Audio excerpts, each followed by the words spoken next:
Hi there, and welcome to Day by Day True Crime Stories. I'm your host, Kona Gallagher. In this podcast, we take a closer look at crimes and events in justice history that happened on this very day.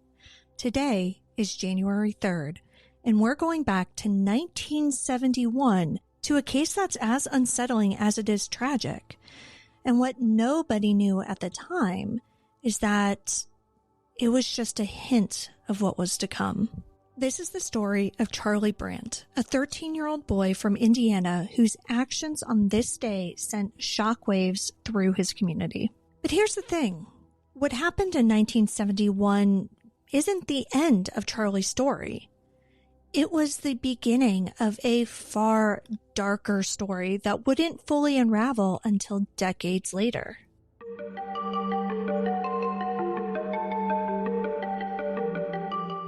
To understand this story, we need to start with the events of January 3rd, 1971 in Fort Wayne, Indiana.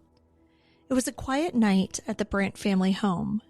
Just 13-year-old Charlie, his parents, Ilse and Herbert, and his older sister, Angela. Everything seemed normal, but what happened next was anything but. That night, Charlie grabbed a .35 caliber revolver, walked into his parents' bedroom, and shot his mother, Ilse, killing her instantly. She was 8 months pregnant at the time. He then turned the gun on his father, Herbert, shooting him multiple times. Incredibly, Herbert somehow survived, but Charlie didn't stop there.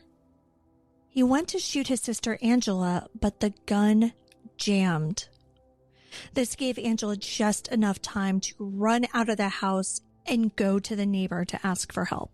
It's hard to imagine the terror that Angela must have felt, not to mention the confusion, where she's just running from somebody who she loved, who she trusted, who she grew up with. It was her own brother who did this to her family. By the time police arrived, they found Charlie outside of his house, just sitting calmly as though nothing had happened. After the attack, the entire community was stunned. How could a boy as young as Charlie commit such a horrific act? Remember, he was only 13 at the time. Just a kid. Now, of course, this is 1971, and so people didn't know as much about mental health as we do now. So his actions just really seemed unfathomable. But even now with hindsight and knowing what we know now, it's still hard to wrap your head around somebody doing something like that. And despite being caught immediately, he never really explained why he did what he did on the night of January 3rd. Charlie didn't have a history of violence. In fact, he was described as a pretty normal kid. Psychologists who examined him couldn't find any evidence of abuse or trauma that might explain his actions. Some thought that he must have had just a sudden mental break, while others said that he must have been harboring deep repressed anger. Nobody really knew, and in the end, Charlie was deemed too young to be tried as an adult. Instead, he spent about a year in a psychiatric hospital before being released. Just a year. It's almost hard to wrap your head around. On one hand, yes, he's a kid, but on the other hand, he committed this brutal crime.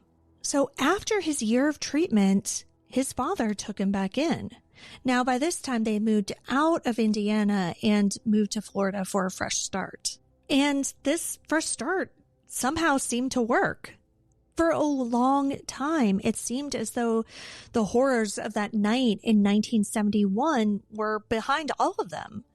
Charlie didn't exhibit any violence, and everybody just kind of kept this a secret. For years, it seemed as though Charlie had truly just left this horrible incident behind him. He graduated high school, he found steady work as a radar specialist, and eventually got married to a woman named Terry. To those who knew him, Charlie was just a regular guy. He was friendly, easygoing, and he and Terry just lived a quiet life in Florida. But as time went on, little details began to surface.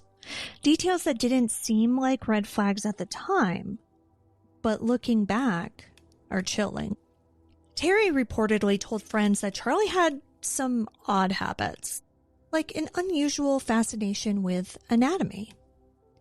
At the time, this seemed kind of quirky, but hindsight, of course, is 2020, and knowing what we know now, it's hard not to see those quirks in a much darker light.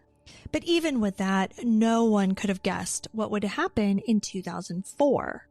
Now, what's crazy is that this is over 30 years after he attacked his family, and though it seemed like this was all behind him, Charlie's life was about to fall apart in a violent way. In September 2004, Hurricane Ivan was bearing down on Florida. Charlie and Terry decided to stay with Terry's niece, Michelle Jones, at her home in Maitland. Michelle was a bright, accomplished young woman, and she welcomed them into her home as a safe haven, as any family member would do. But what was supposed to be a safe haven for them to ride out the storm turned into a nightmare. At some point during their stay, Charlie seemingly snapped once again. He brutally attacked Michelle, stabbing her to death. The crime scene was absolutely gruesome. He decapitated and dismembered her in a way that showed he had a disturbing knowledge of anatomy. Even worse, after killing Michelle, Charlie turned on Terry, his own wife, murdering her before taking his own life by hanging himself in the garage. The next day, when Michelle's friends couldn't reach her, they went to check on her and discovered the unimaginable scene.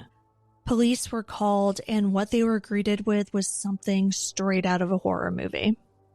After Charlie's death, investigators began to piece together his life, and what they found was not what his friends would have thought. The quiet, unassuming man maybe hadn't put that secret past behind him after all. Police started looking at Charlie in relation to cold cases all across the state of Florida. One case in particular stood out: the 1995 murder of Darlene Toller, whose body was found decapitated and stuffed into a suitcase along the highway. The details were eerily similar to what he had done to Michelle. While they couldn't definitively link Charlie to Darlene's case, the similarities were too striking to ignore. In fact, some believe that Charlie may have been responsible for several unsolved murders across the state. The idea that he could live a seemingly normal life while carrying out such atrocities is absolutely terrifying. It makes you wonder, how well do we ever really know someone? It's impossible to not wonder if things could have turned out differently. Could someone have stopped Charlie before it was too late? After all, when he was released from the psychiatric hospital as a teenager, there really wasn't much follow-up. He just kind of left Indiana, and it seemed as though Indiana was happy to be rid of him. The understanding of childhood violence at the time was limited. His family relocated, and everybody just kind of agreed to let the past fade away. But even Terry, who spent decades married to Charlie, apparently didn't see the darkness that was lurking just below the surface. And that's really one of the most terrifying aspects of this entire story. The idea that somebody could hide his true self for so long. For Michelle, Terry, and possibly others, those hidden secrets had devastating consequences. Charlie's victims did nothing wrong. Their only mistake was loving this boy, who then turned into a man who was still capable of great violence. Charlie Brandt's life ended in 2004, but the questions about his past and the lives he may have taken linger on. Though he'll never face justice for all of his crimes, his story serves as a reminder of the darkness that some people carry that can be hidden in plain sight. Thank you for joining me on today's episode of Day by Day True Crime Stories. If this case resonated with you, please subscribe, rate, and review us on your favorite podcast platform. And don't forget to tune in tomorrow for another story from this day in history. Take care of yourself, and more importantly, take care of each other. Day by Day True Crime Stories is a Little Monster production. Hey, you can do it!